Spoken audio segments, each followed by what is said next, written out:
Hello and welcome to Bergen Stages, our entertainment magazine here at Bergen Community College, where we take a look at the shows that we do here on campus. I'm Jim Bumgardner, your host, and today we have two very special guests for our upcoming show, The Accidental Death of an Anarchist. We have Nick Bruno and Jason Felix. So welcome, guys. You guys have two great names. It's names like I can see on the billboard already. It's like the star names. It's wonderful. It's actually like two first names that we each have. It's amazing. Two first names. So welcome. And you guys are both freshmen here at the college. So this is your first semester, first year at Bergen Community College. How's it going? It's good. It's good. I love the campus. I love the feel of everything. Great. People are great, very friendly. So it's just it's a nice atmosphere. Great. Yeah, great. it's So really great. Fun so far. So, Jason, tell me, where do you come from? Where did you go to high school? I went to high school at Academies at Inglewood. It's basically they share campus with Dwight Morrow High School, and the Academies at Inglewood have like 5 academies as well. Yeah. So it's like pre-engineering, biomedicine, finance. What else? IT. And according, so you can focus on exactly something first, special. Wow, exactly. And really I was in the pre-engineering academy, so it was all about physics and all numbers and whatnot. Wow. And I went to the first year actually wanting to do automotive engineering, but after the first year I found out I don't want to do engineering. So I actually started going into theater classes and see how that, and I liked it a lot. They have a nice theater program. Yeah, they do, and I really got interested in.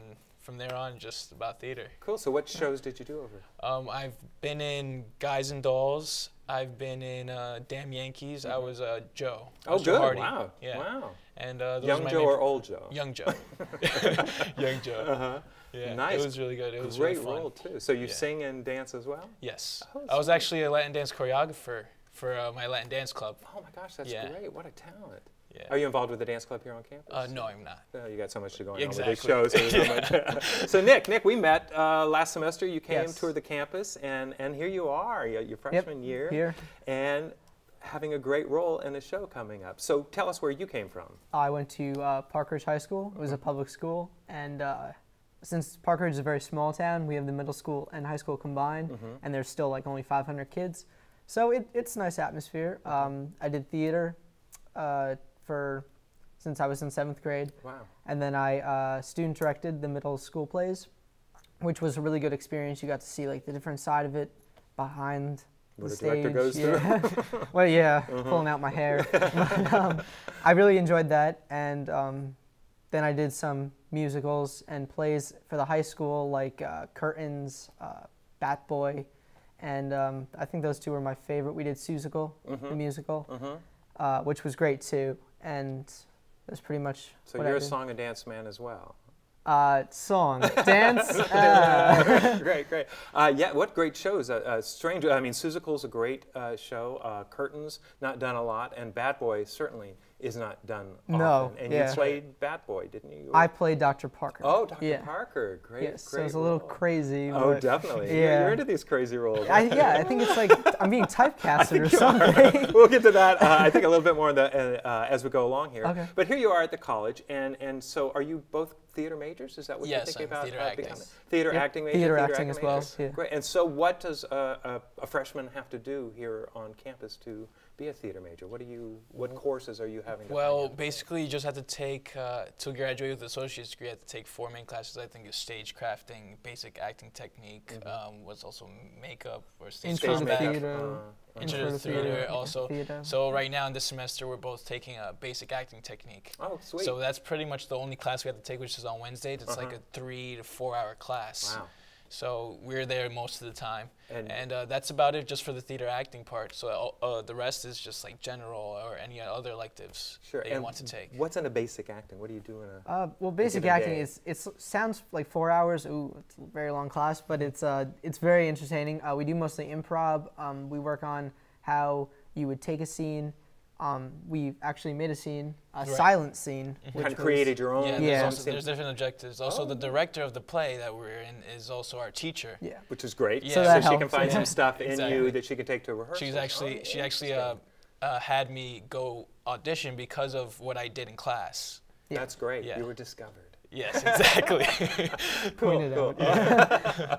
So you do a silent scene in class? Yeah, we did a silent scene. We had to make one up. It had to be at least 3 to 7 minutes long, right? Yeah. And it had to be just silent, so just actions. And they have to see what it's about. You had to make a production name. We had to make a name up of the scene, what we're doing, or the play. And we just had to act. It was like 4 to 5 people in a group, so it was also like other plays that were going on as well. Oh, wow. So it's a lot more the nonverbal than worrying about the lines themselves. Yeah. What is your body doing, being much more aware of. Exactly. Yeah, tell the story through body language. Which a lot of us forget. We say, you know, we're just talking heads running around. It's like, no, there's the rest of this There's body more to going us. on. That's right. What's going on. Yeah. So it's a great class to be a part of. And so, had you auditioned for Anarchist, or did you get? Oh, cool. Yes, cool. yes. So let's.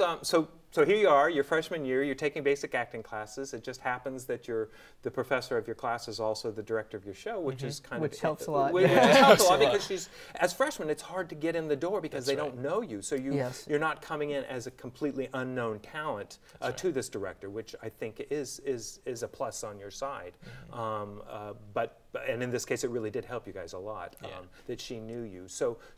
But you still had to audition. Yeah, that's right. So what did you have to do at the audition? Well, the audition process was similar to the one in high school. It's a cold reading, obviously, so like you wait in the lobby, they give you a script. Cold reading, yeah.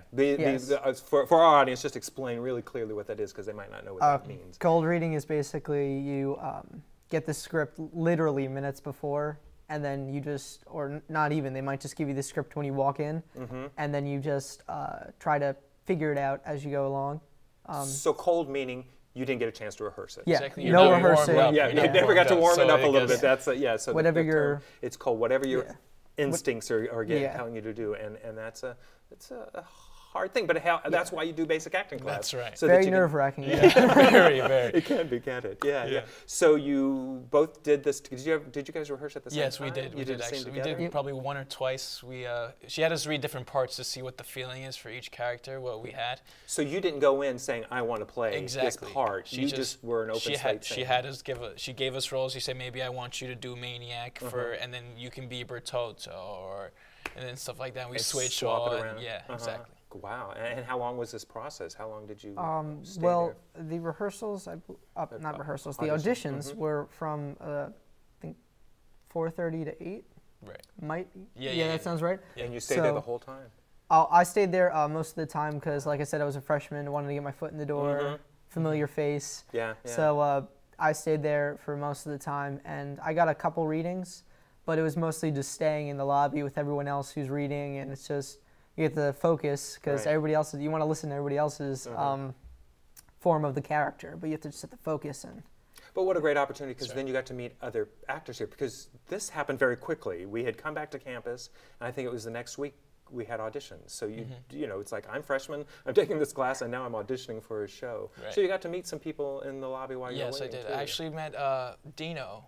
I really just remember him because he was just so into his script when he was just saying it out no matter who was around him, and I really liked it about him that he was that passionate about acting. But he's assistant stage manager to the production. Right. So now I get to see him. I probably get to talk to him more, and he carries around a book a lot. He reads it, about tips of how I should act. Probably voice acting, I think it's about. Yeah, I saw his voice acting. Book. So that's what he likes to read it out loud. He likes to portray certain emotions, I guess, and he's like, I don't know, he's a cool guy. That's great. Yeah. Great. I like him a lot. He's really and you got to meet some other people too. Because you got involved with the theater club. Yes, I am the treasurer of the theater club. Yeah. I tell you, you just got here and you're just taking over the place, I guess so. So you're taking acting classes, you're treasurer of the theater club, and now you've got this major part in the upcoming show that we'll talk about in just a second, because that's really going to get us involved talking about the play itself. So what does the theater club do here on campus? The theater club basically does events. We have open mic night. Every Wednesday. Yes. Every Wednesday night in the Cyber Cafe over in That's right. Yeah, it's free. Anybody can come and have a cup great. of coffee and do that. That's cool. Great. Are you guys going to do open mic? Well, yeah, I'm actually signed up to be a host, so probably after the production I will be involved in that. Oh, great. As well, so. Yeah, you're kind of busy on your Wednesday nights. Yeah, exactly. Scheduling everything after November 3rd. Yeah. That's right. Yeah, keep an eye on that. Yeah. But yeah, there's so many, and it's such a great thing, this open mic night. But also the theater club, and I don't know if you guys knew, sells concessions at all our shows. Yes, that's right. Yeah. And all that money goes to Broadway Cares Equity Fights AIDS, which they've I was going to bring that the last couple of years have raised well over $5,000 for the organization. So it's great, and they sell everything at $1. That's right. Donating it all to a great cause. So it's great to be involved in, and now you're the treasurer, so you're the money person. So yeah, keep track of the money. Keeping all those. So I don't know if that was a good choice on their part, but you run off stage in the show and come and count the money and then go back on stage. Yeah, man of many faces. You didn't get involved in theater club. No, yet. I am in theater club. Oh yes, my goodness, that's right. As well, yeah. So you got elected to do this host, or did you volunteer to do this? I volunteered. He passed around a list. See, we need hosts. We need coordinators as well. Yeah. For the open night. So I just volunteered myself as a host, and then he found out I was in the production. So it was also like. You know. Great. So you're involved in theater club. You're now doing these two great roles in a wonderful show called Accidental Death of an Anarchist. Let's get a little bit now into the roles you play. Tell me, Jason, a little bit about your character. I am Inspector with the sports jacket.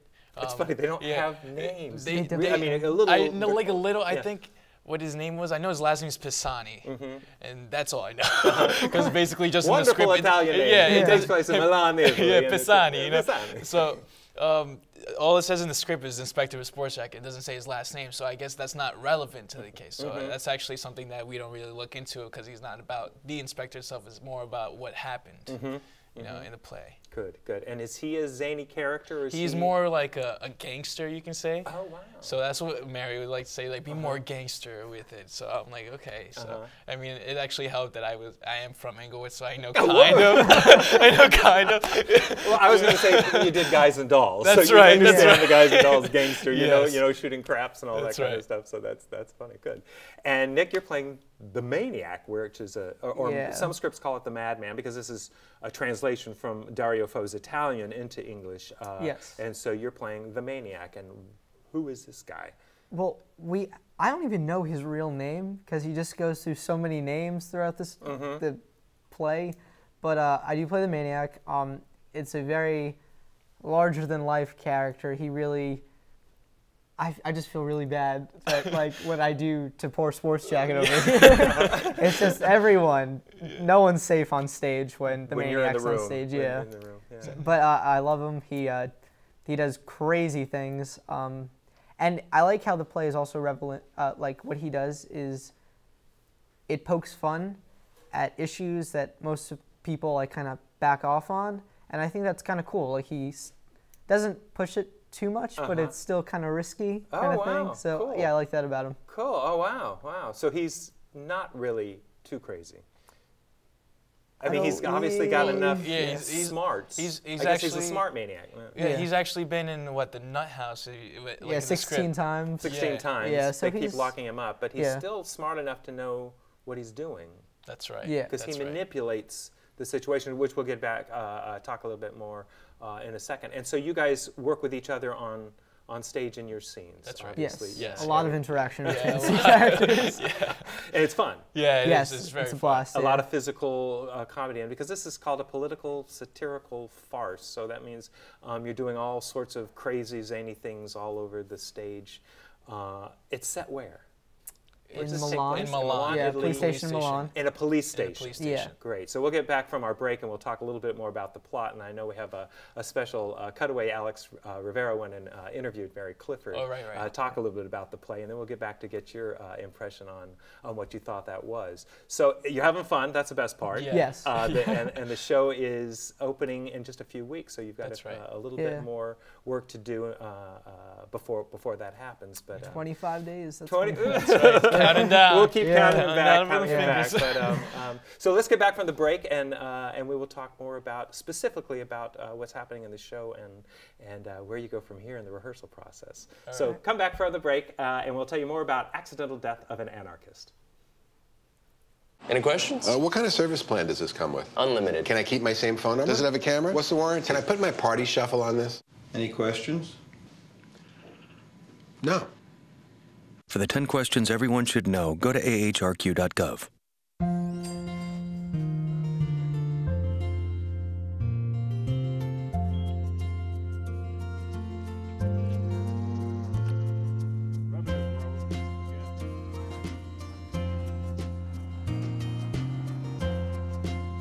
Thank you for giving me blood. Thank you for giving me shelter. Thank you for saving my life. Support the Red Cross and change a life, starting with your own. Before a disaster turns your family's world upside down, it's up to you to be ready. Get a kit, make a plan, be informed today. Learn how at ready.gov. The odds of this daughter of a clergyman spending 11 weeks at #1 on the U.S. singles charts? 1 in 19 million. The odds of going on to win 6 Grammy Awards? 1 in 1.4 million. The odds of having a child diagnosed with autism? 1 in 150. I'm Toni Braxton, and I encourage you to learn the signs of autism at autismspeaks.org.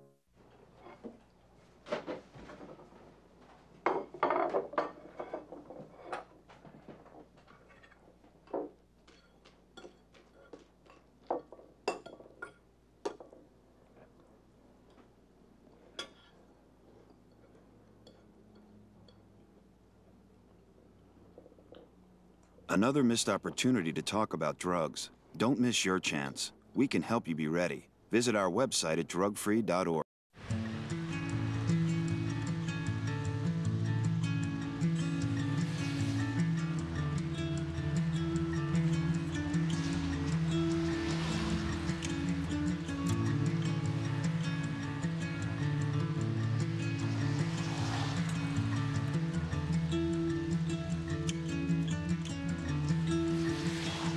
You may not know what to say, but we can help start the conversation. Learn more at supportyourvet.org.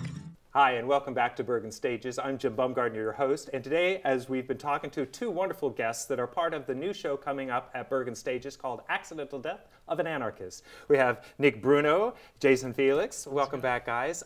Let's talk just a brief bit about the plot. So what happens in this? How does this maniac get involved in all this? Well, he was, not to give it all away, but he was arrested, and he's arrested, and then something happens where he finds out about this situation with the whole Anarchist. That this man had been pushed or committed suicide. Yeah, fell out of a window of a police station in Milan. And it's from a true story. Exactly. Yes. Correct? That happened in 1969 Yes. in Milan, Italy. And this anarchist was accused of blowing up a railway railway station. station. That's And right. so that's why he was called into the police station. And so this maniac finds out about it. Yes. And knows that a judge is coming in, right? A judge? Later that Yes. day. Later that day to investigate a little bit further. And what happens?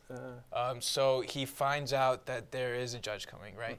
And he makes up a judge's name and becomes the judge. So in his little, bag of tricks, he takes out a judge costume. And he's from Rome or something, so they don't know the judge. So Yeah. great. Exactly. So we have a very special segment coming up now. Alex Rivera went over to our lab theater to interview Professor Mary Clifford, our director for the show, and she's going to give us a little bit more information about the plot for Accidental Death of an Anarchist. So take it away, Alex.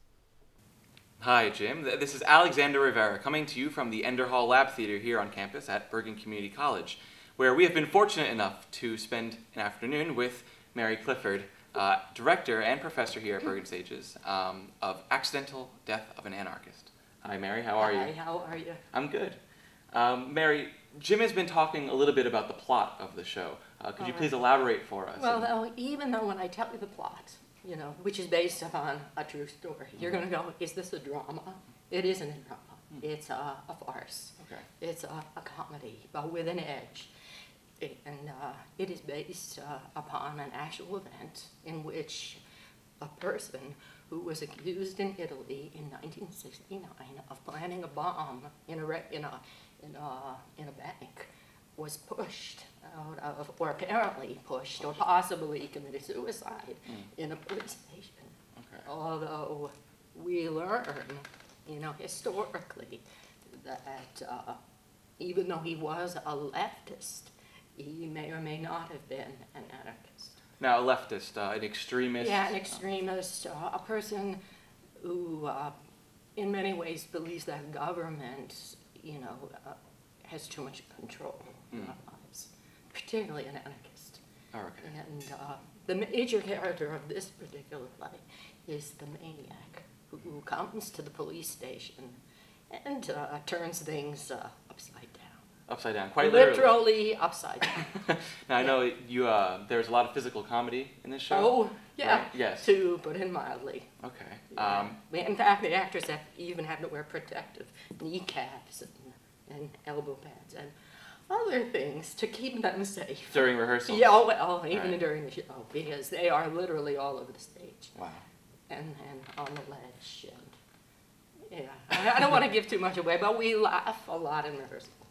We are really, really enjoying the process. Is there any spoken Italian in the show, seeing as how it does take place in Italy? Yeah, we have a little, and we do have an Italian coach who is a teacher here at Bergen, Professor Quattrone, and we will be singing an Anarchist song. During the show itself? Yeah, which I personally have learned too now, and I can't get it out of my head. But only a little Italian, but everything else is standard American. So seeing as how you have come this far in the rehearsal process, what else needs to be done into coming up to opening night? Well, now we're going to be working on Act 2, and then we begin the process of, polishing, fine-tuning, getting the timing right. And how many first-time actors to the Bergen stages, world here on campus, do you have in this production? How many people do you have that are new to Bergen? Correct. I believe 3. 3 new faces. 3. In fact, the lead is brand new. Wow. And it's an enormous role, the Maniac. Okay. Enormous. He has a 3-page monologue at one point. Oh my goodness. Yeah. Yeah. Well, I know personally I'm looking forward to it. I know a lot else of us are here on campus. And so, Mary, thank you so much for taking the time out to come and talk to us today for Bergen Stages. All right. Thank you, Jim. Back to you. Thanks, Alex. Welcome back. So I have to ask it, guys. Protective gear. This is that physical of a show that you're wearing knee pads, shoulder pads, protective cups, all that. What has she got you doing in this show? Well, the first scene... You can give away a little bit here. It's the first scene. So. Yeah, first scene. Very physical. I'm on someone's back. I'm on the floor. I'm upside down. So, it's a lot of acrobats, I guess. Okay. Good. Yeah. So that's what I'm doing. Do you, for someone, because most people don't know this show. You probably didn't even hear of Accidental Death of an Anarchist before, right? No. So most people don't know this show. So what is it like? If you said it's like this kind of TV show, do you have anything that you can channel to do a show like this, or is this just truly just go with the director? Have you? I think it's more of like a CSI parody. So it's a parody of CSI using some... Maniac has the core and guts of it. Whereas he's just... But he's upside down on the floor, and it's like Cuckoo for Cocoa Puffs. Exactly. I mean, he's just kind of jumping all over the place. So there's not really anything like this. It sounds like that we could say, oh, it's like Weekend at Bernie's, or it's not any movie that we know because we just don't do this kind of theater. Exactly. It's very crazy. Yeah, I've never done this kind of theater before, which is really great because I get to broaden my horizons. But basically, you're just going to have to see it to get the real... To try to explain this is impossible, but it is truly fun, and it's very physical, and it can obviously hurt you if you're not careful at this point. So you have all this protective padding on it because you're all on top of each other, riding backs and all that kind of stuff. Cool. And it takes place in this police station. I know something kind of cool happens because we go from, I think, the 2nd floor to the 4th floor. Yes. Or 3rd, 4th. I know it goes up a few floors. And so something special happens. So you guys are all part of that change. What happens in that big changeover? Let's see, the set change, what we really do is it's pretty much the same layout, but there's just certain little minor adjustments to the set. Let's see, the flag is on the stage right instead of stage left. They flip it. It's pretty much like a mirror image of the Inspector Rizzotto's. It's like a different mirror. It's like a mirror image of it. I moved the chair. Oh, you moved the chair. Good job there. So because in a police station, you all had that same kind of furniture. You had that same kind of wall. Everything looks the same. And if you go to Milan, it's wonderful. Our costume designer, Marina Tali, was just in Italy over the summer. And she brought back some great pictures of some of these police stations and political buildings. And she gave it to Tom O'Neill. Tom is our set designer. And that's where they got the idea for a lot of the colors of the set and the idea that it all is the same. I mean, they really have the same thing. So the fact what Mary has done is saying, it's the same furniture, just maybe rearranged a little bit differently. And so you guys are involved in making that change happen. That's right. And there's some kind of fun, I don't want to give it away, something fun happens outside the windows as well, so I won't give that away. So when our audience sees the show, they'll be able to see what's going to transpire out there. Some surprises for everybody. I think the whole thing sounds like a complete surprise. It sounds like a lot of fun. Yeah, it is. I think for your first show here at Bergen, what an exciting opportunity. Oh my gosh, you didn't even understand how much it's just something different. Like, just once you I don't know how to explain it. It's ineffable. You just can't even. Love it. Well, I love being outside. My office is right outside your door, and I hear you guys laughing so much. They're having so much fun in this rehearsal. So I know if you guys are laughing, our audience is just going to have a great time. Yeah. I certainly do hope so. So now go ahead. We laugh after the 5th time we do the same thing. I only can imagine they're going to see it once, twice, 3 times maybe. And how rich and wonderful this particular show is with different things to watch every time too. So you got your challenge left ahead of you. What do you do now in this process? What do you got? What's the road ahead now for the next till we open? Finish Act 1. That's all done. So now you're starting blocking and putting it up on its feet for Act 2. So when we go back to Act 1, it's basically only polishing, running through it, making sure we still remember everything. Now we're going to start Act 2, which is Act 2 is probably, I would say, my favorite act between the two. It's very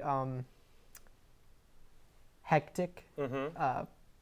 Bertozzo comes back, which he's a gangster. I don't know if he's from Englewood. He's a gangster. Yeah. So he's cool. The superintendent's awesome, and the constable, my favorite character. Oh yeah, oh my gosh. Constable is just, he gives that. I guess there's certain places in the play where it's kind of serious, maybe, just maybe, and then he just brings it back to the comedic part. Oh, because he just gives us some comic relief. Yeah. Sweet. Well, it sounds like the show is loaded with all that sort of stuff. Yes. So now you're going to finish blocking and putting Act 2 on its feet, then you start the run-throughs, and then you get into the technical and dress rehearsals, which is the exciting part. Just a few plugs. I know Graham Fry has been at your rehearsals. I don't know if you've met Graham yet, but Graham is our light designer, so he's working on the light design that goes with the set design that Tom O'Neill did, and the wonderful costumes from the 1970s. Which you guys are getting a feeling of the crazy stuff we wore in the late 60s and early 70s. Let's see, Dean Matson will be doing the sound. So you'll have all this, between phone ringings and music playing, and I know there's some fun music that he's put with that big scene change that you guys have been working on. He's got some fun music that goes with that. And then we're all going to be listening to some wonderful Italian music as we that's right. That's as the show begins at intermission. But and so then it gets up on its feet, and so opening night's just around the corner. That's right. We're in the small theater. How's it feel being in this theater? Have you gotten a feeling of the intimacy of this space? It's intimate, but at the same time, I feel it's not as small as when you look at it, you're like, oh, it's small. But with this set and everything, even though it cuts some of the stage off, I feel like it really, the way Mr. O'Neill presented it, it's very.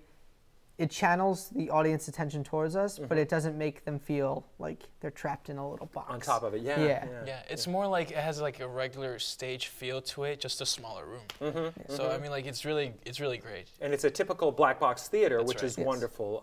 And I think it's great to experience that space, especially when you go from there and end up over at the Saccone Theater. You'll see such a great difference. Right. I assume you had probably proscenium stages in high school that you worked on. Well, yes. I also been to the Saccone as well, though. So I've been in teen arts. Oh, cool. I've done some so you've been up on that stage, so you know exactly the different feeling between the different spaces. But I think you're right. This really will focus on you, the actor, and not about scenery and about the huge theater. It's about you being on this space. So this is coming up. This is exciting.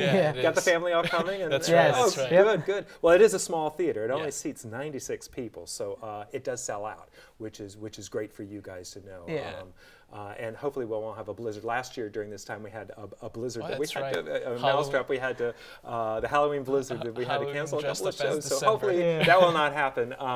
So I just want to wish you the best of luck. Thank you so much for being on the show. The show opens on October 26th. Yes. There are 7 performances. Our Saturdays have 2. We have matinees and we have evenings. But that'll be up on the screen to let you know how you can get tickets. Guys, good luck with the show. Break a leg. Have a wonderful time. And thanks for being a part of Bergen Stages today. Thank you for having us. And thank you for tuning in. We'll see you next time on Bergen Stages.